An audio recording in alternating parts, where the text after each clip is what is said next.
Somebody killed a woman and dumped her remains. We are live over the Oshawa Harbor. The discovery made by a fisherman and his grandson. They saw a torso in the water. Lots of questions tonight, very few answers. Who was this woman? Where did she come from? Who wanted her dead? We would probably reach out to other services to see if there are any unsolved missing person investigations. In December 2017, two plumbers were called into an apartment to fix a blocked pipe. The plumbers came in with their equipment, a drain snake, which was made up of a long wire and a corkscrew at the end, and usually made this job hitch-free. However, they encountered an unusual problem during the course of their job. They discovered that this blockage was as a result of the presence of a dead body within it. This area was immediately converted into a crime scene by the detectives who were invited over. This discovery, however, was the birth of another most shocking discovery, one that had been covered up for ages. Let's start this horrific case with Rory Hachey. She was a very bright and jovial girl. Known for her friendliness with animals, was born in July 1999 in a quiet environment in Ontario, Canada, known as Oshawa. She was a child with a bright future. She made sure to keep herself always busy at school by joining the Army Cadet. She was so diligent that at the age of 13, she had already received the Cadet of the Year title twice. An amazing feat for any individual, let alone a 13-year-old. However, when she had just clocked 14, Rory made a huge mistake that changed her life forever. Rory was offered crystal meth, a hard substance that was usually accompanied by serious addiction, and she accepted. Her woes had ultimately begun.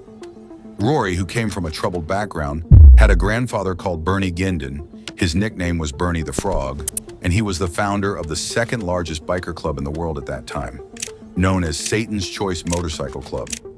He was said to have between 11 to 16 children, one of whom was Harley Davidson Guion, Rory's uncle, who had a clothing shop in Oshawa. Harley, who was very close to Rory's heart, had a soft spot for her. Being a Hells Angels biker, he had quite a history with offenses ranging from drugs to fighting. In fact, he had a tattoo on his back, which he used as a means of keeping tabs on his fight record in prison. He boasted a record 41 victories and no losses. In a bid to get Rory the help she needed with her addiction, Sharon Dion, who was Rory's mother, had to report herself to the Children's Aid Society.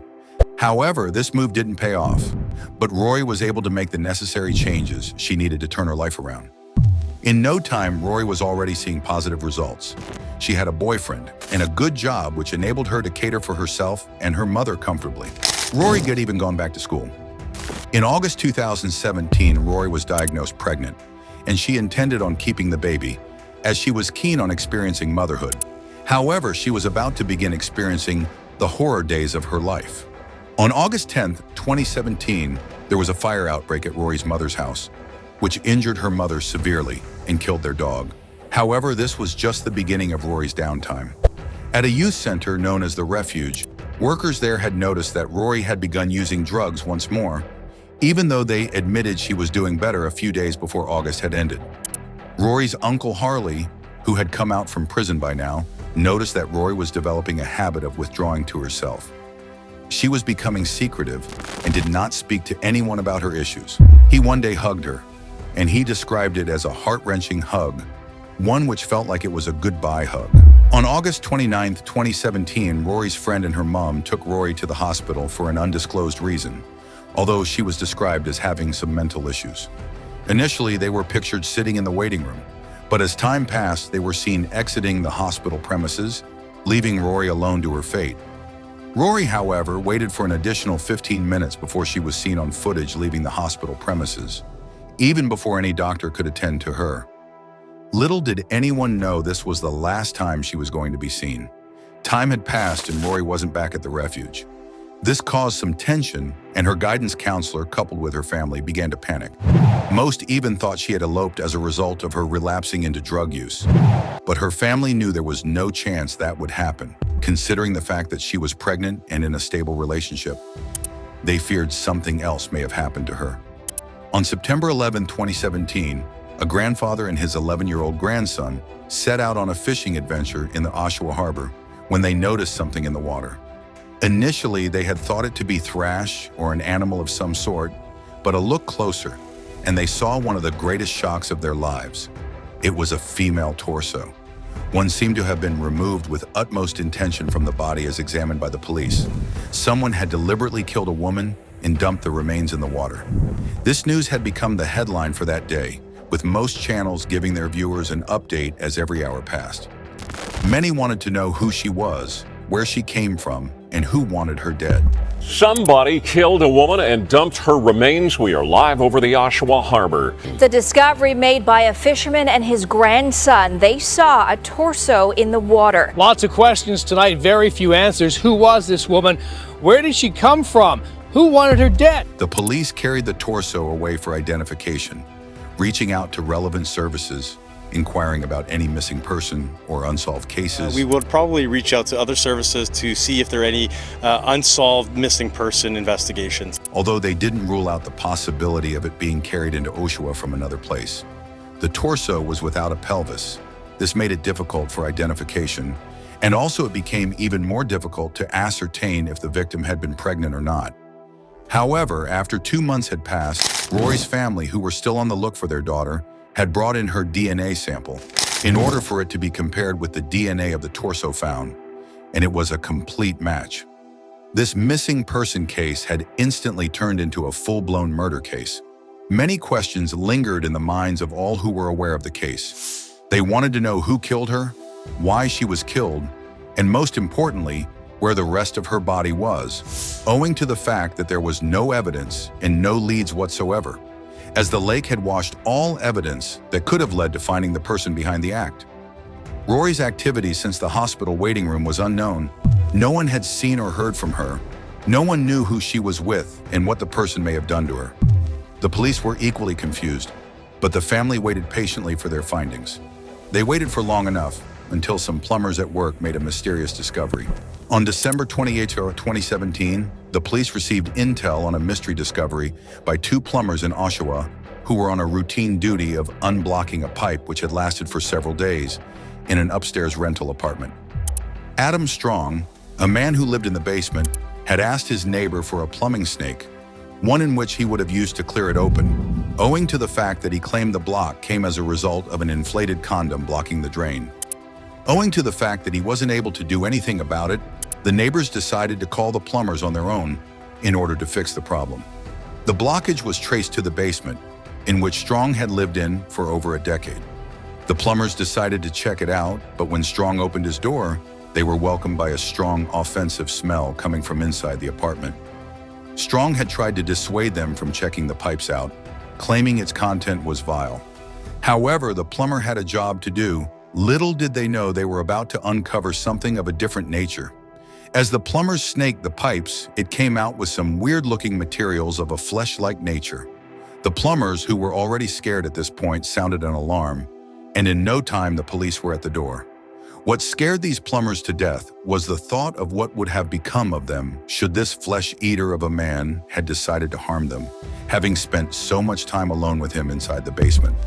The police arrived, and Strong, who knew he was about to be apprehended, said the jig was up and that he had been caught.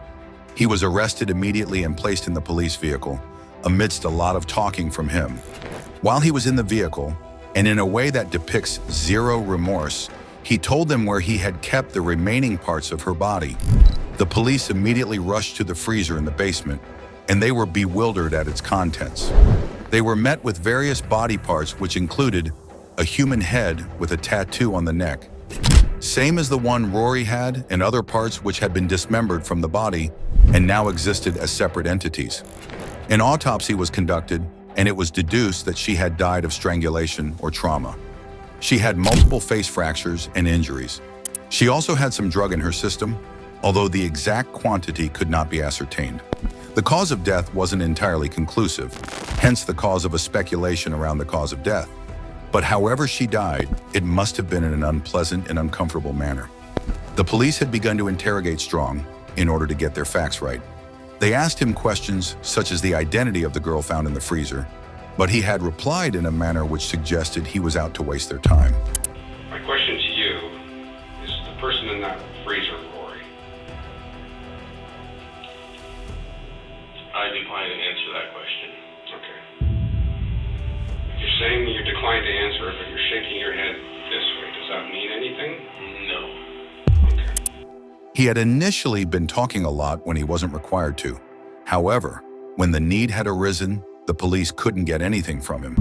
They did remember him bragging about his killings and the location of the bodies, which was his apartment in the basement, so the police decided to try looking that way in a bid to find any useful information.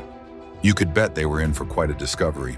When they got there, the place was really messy, and they found a couple of devices, which included restraining devices, adult toys, a hammer in which Rory's DNA was plastered on, suggesting it may have been used as a means to torture her. They also found Rory's shoes and splashes of blood on the wall. They further went into his bedroom, and it was plastered with evidence which suggested Strong was a leisure killer. His history was filled with passion and interest for killing, a passion which he had started practicing in real life. An undetonated bomb was also found, and the bomb squad was called immediately to handle the situation. They further continued searching his apartment, in which they found equipment which perhaps showed the light on a case that had been covered in the dark for ages.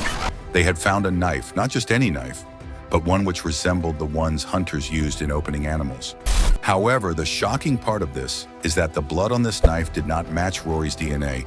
It matched the DNA of another victim called Candace Fitzpatrick. If you have enjoyed this video thus far, please show some love by dropping a like. Thank you. Candace Fitzpatrick, who was 19 years of age, was born in 1989. She possessed similar characteristics with Rory, and she also lived on the streets of Oshawa. She was one who had a drug addiction problem and a family who deeply cared about her, the exact same way Rory did. She had been missing since March 2008, which was already 10 years at that time. That the remains of his daughter, who went missing in March 2008, had finally been found. A missing female at the time was identified as Candace Fitzpatrick from the Oshawa area. Just bones, torso, complete arm, and a hand. The police gave the public an insight into their findings on the Candace case. Apparently, her parents had reported her missing at the time, but the police had no leads as to her whereabouts then. Candace, who was 18 years as of that time, was described by her relative as a hard but to crack, and the fact that she was killed meant that the culprit was intentional and knew exactly what he was doing. Having found out what happened to Candace, and with all the evidence on ground, the police went back to Strong in a bid to get him to give more information on the case. However, he wasn't interested in giving that information. He was, however, willing to talk about Rory, stating the day and describing the way in which he cut her open. He but her open on Christmas Eve, which was on the 24th of December. He claimed he did it that day because the neighbors were away and that he cut her in a completely defrosted form. Strong refused to give an actual confession about the death. He stuck to his story of the processes he went through in mostly dismembering the bodies, and thought that the fact that the police were asking the question they were meant he wasn't in for any new charges. But the more the detectives knew, the more they wanted to, because what Strong had done to Rory was best imagined. He admitted having dinner with her once, and that she usually came by his apartment. He then began confessing how he dismembered her body after her death, and that he was surprised that her torso was found in the lake, claiming he didn't think it was supposed to float. Strong confessed that he intended on disposing of the body earlier, but procrastination got the best of him, and the same thing applied to the knife he used in cutting Candace. He claimed if he had acted on time that he would never have been caught. He also admitted to knowing Candace, and at this point, the police felt they had enough information to charge him with the murder of these two, coupled with the DNA evidence present. The prosecutors had arrived at focusing on Strong as a person, having gotten no confession whatsoever from him, and after the identification of Rory's torso. Strong, who was born in 1972, was 45 as of the time he was apprehended. He had a rough childhood and usually blamed his actions on not being nurtured properly. He was a gas station attendant and a film set security guard. Strong also had a history with torturing women. 2 women were invited to the stand and claimed that while he was with them, he usually put them in bondage and choked them in order to gain pleasure. While for one of these women it was consensual, the other wasn't, and that she usually did it out of fear for her life. The defense tried to argue that owing to the girl's history with drugs, there was a possibility that they died of overdosing themselves, and that this caused Strong panic, hence leading to him trying to dispose of their bodies. Strong also tried to blame Rory's head injury on something else. This he did in a bid to delay court proceedings. This trial was mostly held through video link, due to the fact that it happened during the pandemic, but Strong still found a way to be absent during some of the court sessions. He would usually complain of being tired due to the fact that he didn't sleep at night, prompting him to miss most meetings with his lawyer. This attitude infuriated the court deeply, and on March 16, 2021, after numerous back and forths, he was found guilty of first-degree murder for killing Rory Hassett and for manslaughter in Candace Fitzpatrick's death. Although he didn't confess to killing any of the victims, his confession to dismembering the bodies was enough for the court to charge him on counts of murder. The count of murder carried an automatic life sentence. In July 2021, it seems Strong had come to terms with his fate, and he disclosed the location of Candace's body to a prison guard, who in turn relayed the information to the police. The police then took him to the location, which was an intersection in Oshawa, and the remains of Candace's body had been found. One of Candace's relatives expressed shock at having to deal with the pain of bearing Candace's loss for over the period of time they have had to. She expressed displeasure over the fact that it had happened close to the police station. She claimed they knew there was no entirely safe place, but didn't know they had to watch their back as much as they would be doing from henceforth. She also expressed displeasure at the attitude Strong had put, claiming he should have at least shown an ounce of remorse, having been caught in the act. Strong's sentence, however, meant big problems for him. Rory's family consisted of people who were both the founder of the Satan's Choice Motorcycle Club and the Hells Angels. This meant they would have people on the inside who would constantly torment Strong and probably end him, as he now had the tag of the one who killed the granddaughter of the leader of Hells Angels Club. However, the real reason Strong had killed these girls never came to light. The prosecution had initially classified Strong as an opportunistic killer. He killed because he had the chance to, and not for any reason whatsoever. The girls became a victim of circumstances, having met Strong on the wrong day. However, the biggest cause for concern is the fact that 10 years happened in between his first kill and his second kill.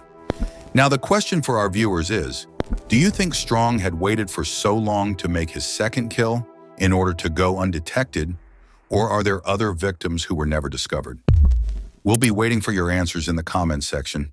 Please, if you have enjoyed this video as much as we enjoyed making it, do well to like it if you haven't already done so, and don't forget to subscribe.